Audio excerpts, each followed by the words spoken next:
We have the first portal entrant from BYU Spring Camp 2023. Why Dean Jones won't be the last to enter the portal this spring.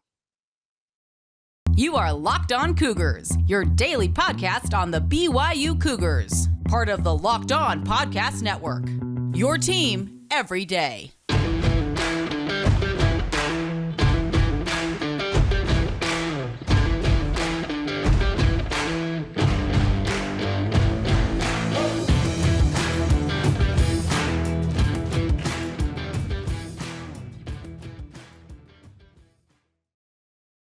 What's up, everybody? I'm Jake Hatch, your host here on Locked On Cougars, your resident BYU insider. Thank you for making Locked On Cougars your first listen of the day. Always appreciate you guys making it a part of your routine, no matter when you check it out and or watch it. Let's start off today's show by reminding you guys that we are proud to be part of the Locked On Podcast Network. The motto is your team every day, and as such, we are your only daily podcast focused on the BYU Cougars. All right, some minor news in the BYU sports universe yesterday came out when Dean Jones, a reserve safety for BYU's defense, announced that he'll be entering his name into the NCAA transfer portal coming up later this week when the portal window officially opens for the spring period. As a reminder, the portal window will open on April 15th. That will run through May 1st. There's about a 15-day window there for players to enter the name into the portal, and Dean Jones will be the first from BYU spring ball. But let me also add this. He will not be the last to enter the portal from BYU spring camp. Why?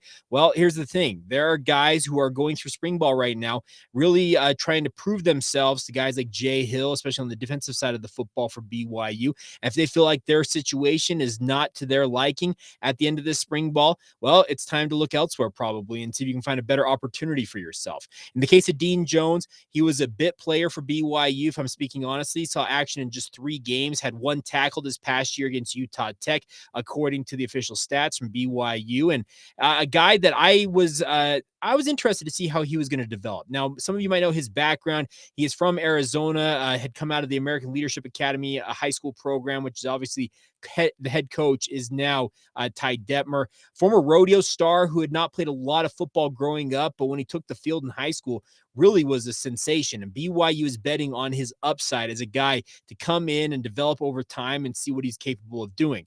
Other players had passed him by or were in front of him on the depth chart, and it appears that he is going to seek his fortune elsewhere. And that's not a bad thing, because the staff that he was recruited under, speaking mainly of Ed Lamb as well as Preston Hadley, the 2 guys who would have coached him and or recruited him at safety for BYU, are now both at Northern Colorado. That'd be a very easy place to see him land, but also considering he's from Arizona, maybe somewhere down in southern Utah, maybe even a program like Northern Arizona, if he decides to drop down to the FCS level, might be better suited to his skill set. Now, there could be, a residual effect with regards to Dean Jones leaving the program, is that his younger brother, Brooks Jones, who is a defensive lineman that BYU signed in their 2022 recruiting class, he is currently serving a mission for the Church of Jesus Christ of Latter-day Saints. And with his big brother leaving the program, what does that mean for a guy like Brooks Jones? Similar to Dean, Brooks is considered to be more of a project, a guy that BYU is betting on bringing in and developing. And that was more under the previous regime on the defensive side of the football. When it came to Ed Lamb, he would take guys he thought like the height, weight, speed combo, athleticism.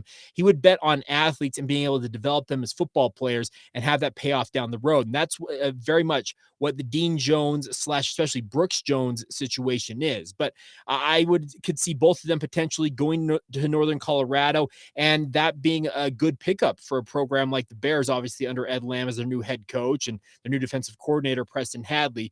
But let me get back to the original point, is that Dean Jones is the first of what I expect to probably be multiple guys entering the portal. I'm always wary of trying to guess on the number of guys going into the portal. I've reported this in the past on the podcast, though, but I have been told that BYU is seeking upwards of at least 6, potentially 8, and I could see even more than that in terms of additions to the roster during the spring portal period. So if you're going to balance out the numbers, you probably need to have like number of guys leaving the program in order to bring guys in. So we'll see what ultimately pans out, but don't be surprised if Dean Jones is not the last play. Do be surprised if Dean Jones is the last player from BYU spring camp to enter the transfer portal, because it's very much a glaring need right now for BYU on their roster to go out and upgrade it, especially on the defensive side of the football, top to bottom. Dean Jones was not factoring into BYU's two deep. So in the reality of things, he's not a huge loss in terms of a guy you're not losing that you were expecting to have on the roster going into the season, but you do need to upgrade this roster. Defensive line, linebacker, and in the secondary all need upgrades on the defensive side of the football if those guys can be found in the portal. On the offensive side of the ball, it's still very much the most glaring need offensively is wide receivers. They need to get some more wide receivers in the mix. Now, they've had a couple of wide receivers get injuries this spring. I'll hold off on naming names, but one's already been reported. I guess I can say that one is kid from Roy, Parker Kingston. Parker has a broken hand that cost him most of spring camp, but the hope is he'll be healed up in the relatively near future and get right back to working out with the team. But some other guys have been dinged up in practice, and it's just shown more of a glaring need for BYU to bring in guys via the portal at wide receiver. Now, other guys who have been injured, none of them are considered to be long-term injuries. They're just expected to miss the rest of spring ball, which in reality, there's only 2 more practices. At Friday, it's done. That's the thing about this. Spring ball is at its end, but anybody who's injured right now, they are out for the rest of spring. And none of the top wide receivers, speaking of Cody Epps, Chase Roberts, and or Keanu Hill, have been dinged up to my knowledge. They may have a bumper bruise here and there, but they are expected to roll into the summer and obviously be the top targets for a guy like Keaton Slovis going into this season. But expect change on BYU's roster and expect change across the sport. We just saw a report. We're going to talk about BYU and basketball in the transfer portal here in a little bit on today's show. Another topic we need to hit on because some news in terms of guys where they're seeing BYU, etc. We'll get to that. But 20% of college basketball players across the sport. There's more than 350 teams in Division I basketball alone. Saw a report yesterday from On3 saying that 20%, 1 in 5 players from the college basketball realm has entered the transfer portal. Is that number just as high in college football? Well, with more players on rosters, up to 123 per FBS roster and across 133 FBS teams, that's a pretty high number of players, but there's a ton of turnover and expect to have more of it happening this spring. It's going to give an opportunity for BYU to go out and add some pieces, but it may cost them some pieces as well. But in the case of a guy like Dean Jones, he wasn't factoring into your plans, like I said, in your 2 deep right now. So it's not necessarily the worst that could happen when it comes to the transfer portal, but do expect to continue to track this. There is still going to be many names that'll pop up between now and the rest of this summer, really, it feels like, of guys BYU may have rumored interest in and or interest in signing, and we'll see where it ultimately pans out. But I will say once again, expect at least 6. I've heard as many as 8, and who knows, it could go to 10 or even more transfer portal additions to this roster as BYU tries to make it as formidable a roster as they possibly can make it going into the Big 12. They know that they need an influx of talent into this roster to hold up better against the rigors of a Power 5 schedule, and I would fully expect them to be very active in this portal period once again that opens up later this week. All right, coming up here in just a minute, we'll flip gears a little bit. An interesting note out with regards to the Pac-12 and their media rights deal, and one that involves directly, according to a report, potential flip from the Pac-12 to the Big 12. I guess we'll call this like the Pac-12 media rights Tuesday update. It's kind of when I've been talking about this lately on the podcast. We'll get to those here in just a moment. First, a word on our friends over at FanDuel. Of course, grand slams, no hitters, and double plays are back, my friends. It is baseball season. There's no better place to get in on the MLB action than with FanDuel. It's America's #1 sportsbook. That's because right now, new customers are getting a getting a no sweat first bet of up to $1,000 back. Just go to FanDuel.com/lockedon to sign up now. Place your first bet and get up to $1,000 back in bonus bets if your first bet doesn't win. You could bet on anything, player, individual performances. Let's say you want a guy like Mike Trout. You think he's going to hit a home run in a game. You can bet on that. Same thing with Shohei Ohtani. No matter who you're interested on that side, you also can go money line, spread, all the different things with regards to teams. Your favorite team out there, you feel you've got a good feeling about them, you have the opportunity to get in on all of that action. So don't miss out on your chance to get your no sweat first bet of up to $1,000 right now, my friends, when you join FanDuel today. Just go to FanDuel.com/lockedon to sign up now. That's FanDuel, an official partner of Major League Baseball. Thank you once again for making Locked On Cougars your first listen of the day. Cannot thank you guys enough for your support of the podcast. Just a quick request for you guys. If you have not done so already, please make sure to leave a rating and review, especially if you're listening to this on Apple Podcasts, but no matter where you're listening from. If you're watching this on YouTube, I'm pointing down right here. Make sure you hit that subscribe or follow button, as well as hitting that bell that'll enable notifications to let you know when new episodes drop.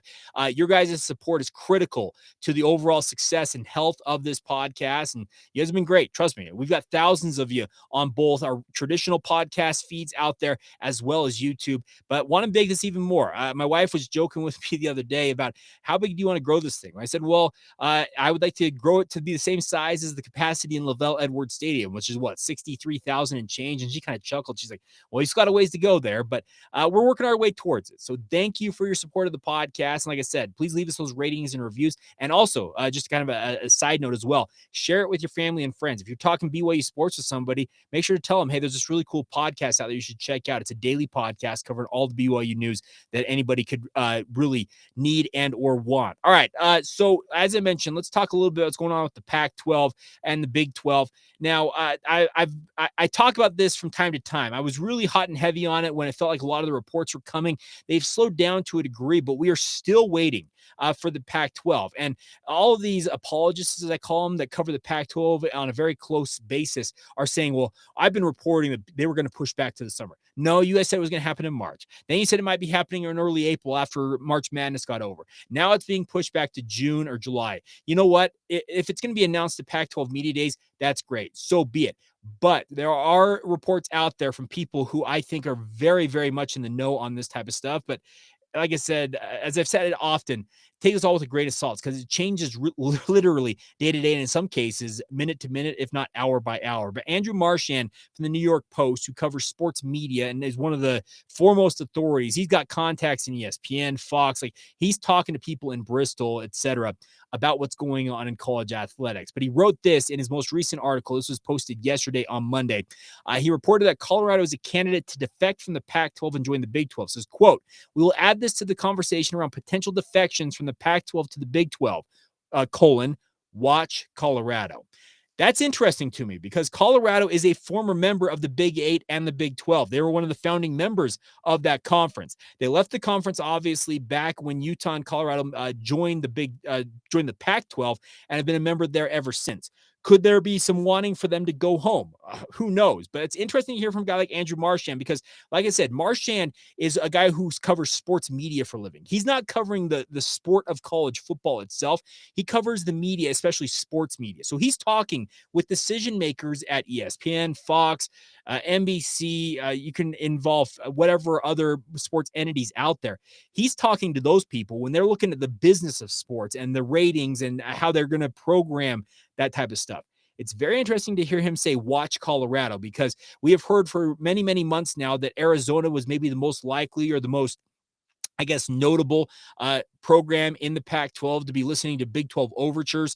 The reports out of Wildcat Authority there, Jason Shear down there covering it for 24/7 Sports, has said that President Robbins, Robert Robbins? Yeah, Robert Robbins has met with Big 12 Commissioner Brett Yormark. He has made that report. So there are presidents of the Pac-12 listening to the Big 12 overtures.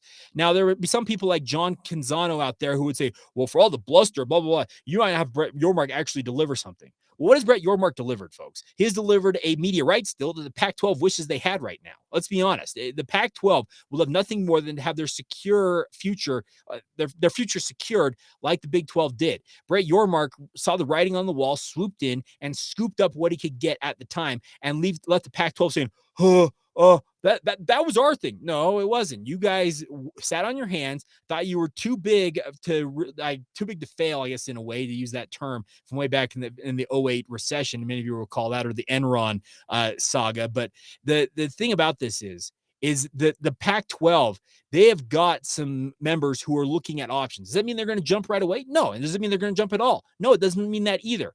But they are listening to the overtures, it sounds like. Now, there was another report out there with regards to what's going on with the Pac-12 and the Big 12, is that John Orand from the Sports Business Journal said this, quote, The last week, The Athletic reported that the CW had emerged as a new potential partner for the Pac-12. This is in the Sports Business Journal once again.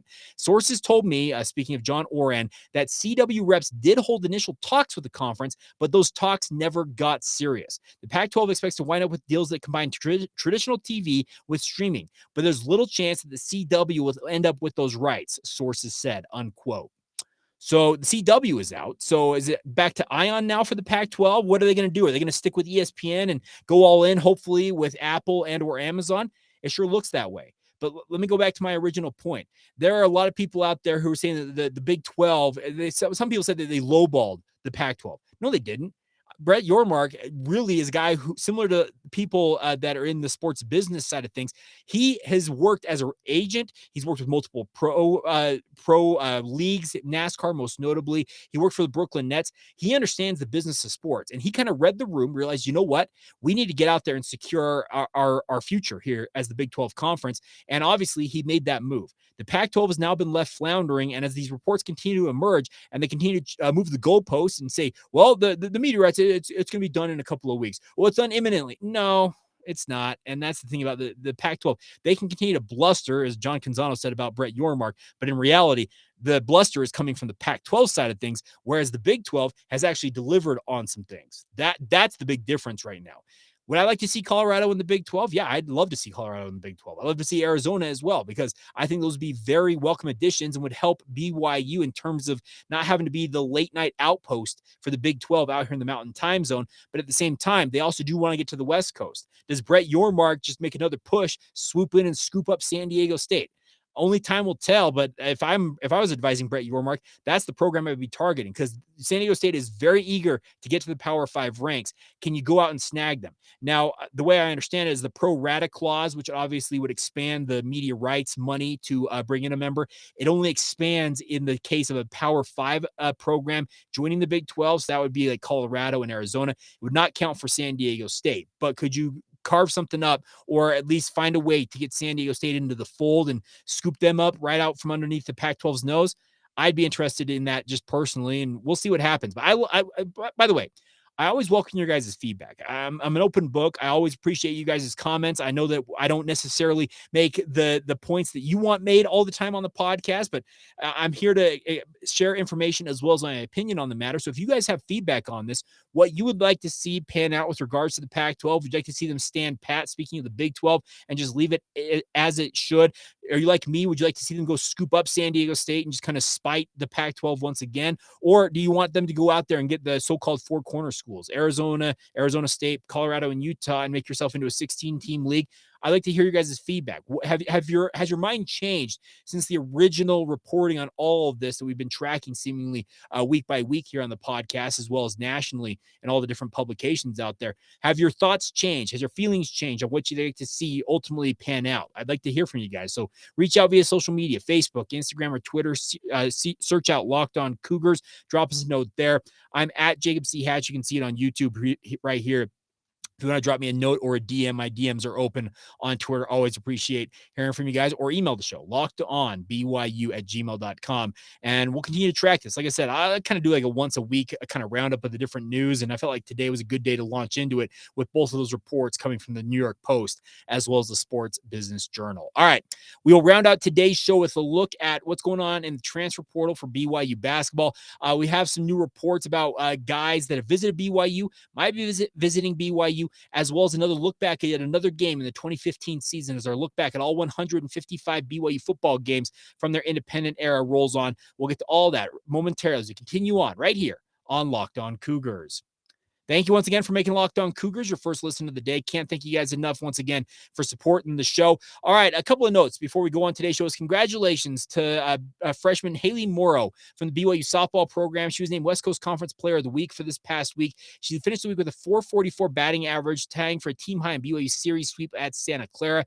Unfortunately, her hot hitting could not help BYU get past number 24 Utah last night. They lost 6-4 to their rival down there at Gail Miller Field. They will be back in action tonight, actually hosting UVU at Gail Miller Field. First pitch at that one is set for 6 p.m. If you want to tune into that, should be an opportunity to watch BYU face another rival 2 nights in a row. It will be streamed on the BYU TV app if you want to tune in that way and watch BYU do battle with UVU in softball. Also, BYU baseball is going to be in action tonight as well. If I can find the correct information here, apologies, I should have had that up originally. Yeah, they're hosting Utah Tech at Miller Park. That's at 6 o'clock as well. So the funny thing about this is if you buy a ticket to BYU baseball, you actually get a free ticket essentially. It's always free to go to BYU softball, but you can go cover or watch both games, at least parts of them, if you want to do that. Once again, BYU baseball hosting Utah Tech at Miller Park. That's on the BYU TV app and also BYU radio if you want to tune into that. All right. News on the BYU transfer portal front. We talked about return missionary Dawson Baker yesterday on the podcast. He is a guy who averaged 15.7 points this past season as an all Big West honoree from UC Irvine. He's got multiple years to remaining. I believe he's got at least 2 years of eligibility remaining. According to a report from the Portal Report on Twitter, said that Dawson Baker has said he's considering 4 schools at this time. This should not surprise you for this guy. Utah, BYU, Boise State, and Utah State are the 4 he's considering. Now, Baker, like I mentioned, is a return missionary, so none of those 4 schools is all that big of a surprise to me. They have large LDS populations in each one of those. Obviously, 3 of them in state here in the state of Utah. And BYU, I think, would do well to add Baker if he is interested in coming into the program. But the way I'm kind of reading things and in talking with some people around the program, Baker is not necessarily option number 1 for BYU. Option number 1 right now, still very much is Stephen Ashworth from Utah State, as it should be. Ashworth, a first-team All-Mountain West Conference honoree, high shooting numbers, has proven he can take over a game as a scorer and a facilitator for the Aggies this past year. He is option or priority number 1 for BYU in basketball. Does that make Dawson Baker number 2? I don't know, but I just know that he's not number 1 on this list. So I think the biggest domino that has to fall is ultimately what you're going to see from Stephen Ashworth's camp. Now, according to what I read in Vanquish the Foe, and Robbie McCombs is on this as much as anybody, does a great job breaking things down. He thinks it's come down to Creighton and BYU with regards to the Stephen Ashworth sweepstakes. I'm interested to see if how much NIL might play a role in this. Obviously, can BYU out offer in a way what Creighton has been offering. Now, Creighton's got a really, really nice NIL setup. According to what I understand, the Blue Jays have done a great job building that up. It'll be an interesting race to see if BYU can win out on that. Because Stephen Ashworth, to me, like I said, the way I've been told is BYU prioritizes his number 1, and as he should be. Now, according to also what Robbie said, Ali Khalifa had a great visit to BYU. Now, it's been down essentially based on the reporting. What I also had heard is that it's Florida or BYU for Ali Khalifa, the big man transfer from Charlotte. Now, with regards to Khalifa, you might remember, if you're a Utah Jazz fan, some of you might remember the name Ben Hanlogton. He was obviously a big man for the Utah Jazz, had his career cut short due to injuries, that type of stuff. But his son actually just committed to Florida. And there was some thought that decision, because his son is also a big man similar to Khalifa, joining the Florida Gators, may push Ali Khalifa towards BYU. According to what Robbie McCombs was saying in Vanquish the Foe, there's one other big man, Tyrese. If I got the name here, let me make sure I get it right. If I can find it. Geez.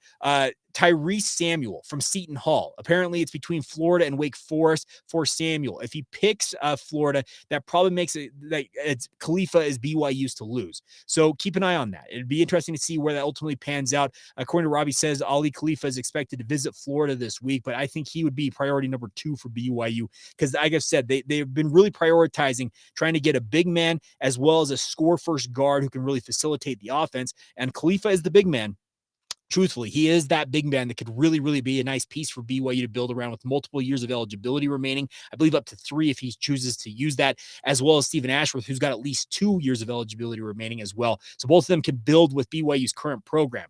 Now, I was also expecting yesterday, based on a conversation I had over the weekend, to see another member of the BYU basketball program enter the transfer portal. Does that mean it's not going to happen? No, but I expect there will be another move, a guy announcing he's leaving the program, opening up one additional roster spot at least for BYU. And that is where I think the conversation, like I said, around Dawson Baker versus Trey Tennyson, the guy from Texas A&M Corpus Christi, comes into the mix. Both of them are wing players, averaged double-digit points, 15-plus points at their respective programs this past year. They would be the score-first wing to bring the offensive punch BYU feels like they need on the wing going into the Big 12 Conference. So if you're looking at the priorities of how things are kind of breaking down for BYU, I think it's Stephen Ashworth, Ali Khalifa, and then from there it goes to the Dawson Baker versus Trey Tennyson debate back and forth. And those are probably the top priorities for BYU. Joe Girard, a guy from Syracuse, from Glens Falls, New York, obviously the Jimmer connection. He is still on that list, but he's only got the 1 year of eligibility. So if you were to give me an option of, you can have Stephen Ashworth or Joe Girard, which one do you want? I'm taking Stephen Ashworth every day and twice on Sundays. I think he's got more time on his side with regards to his upside as a player. And additionally, he is a guy who's in state. We've seen him. He's a proven option, and he has proven that he can take over a game and just understands what BYU is all about. So I am interested to see where it ultimately lands, but BYU's doing work, my friends. Trust me, the BYU basketball program, they're not standing idly by and just kind of letting things pan out. They are being proactive and doing their absolute best to find the best options for their program as they get ready for the Big 12, the first season of the Big 12 upcoming. All right, final note before we go on today's show is a look back at yet another game in BYU's 155 games in their program history. Now, BYU, we talked yesterday about the bounce back win they had over UConn in the 2015 season. They come off tough back-to-back losses,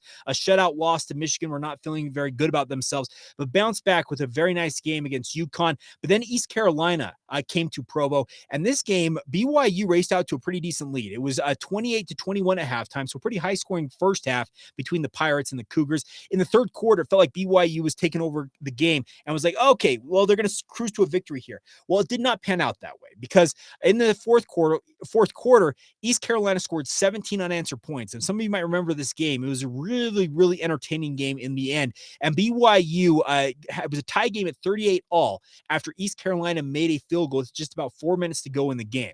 Well, what does BYU do? They did not crumble. They actually responded in very nice fashion. Tanner Mangum rallied the troops. They drove 75 yards on 10 plays as Algernon Brown plunged in from 9 yards out to make it 45-38, and BYU gets the victory. He scored with, it was like 9 seconds left. 19 seconds left in the game on that 9-yard run. As I mentioned, it was Algie's third touchdown of the game. He ended up leading the Cougars with 24 carries for 134 yards. Tanner Mangum had a very nice night passing the ball, 24 of 33 for 332 yards and 3 touchdowns. So it was a great game all the way around for BYU in this one, and it got them on a roll, because as we're going to talk about here in the 2015 season, that Michigan game in many ways had BYU fans feeling really, really down on the program, but the Cougars, to their credit as a program, did not get down on themselves.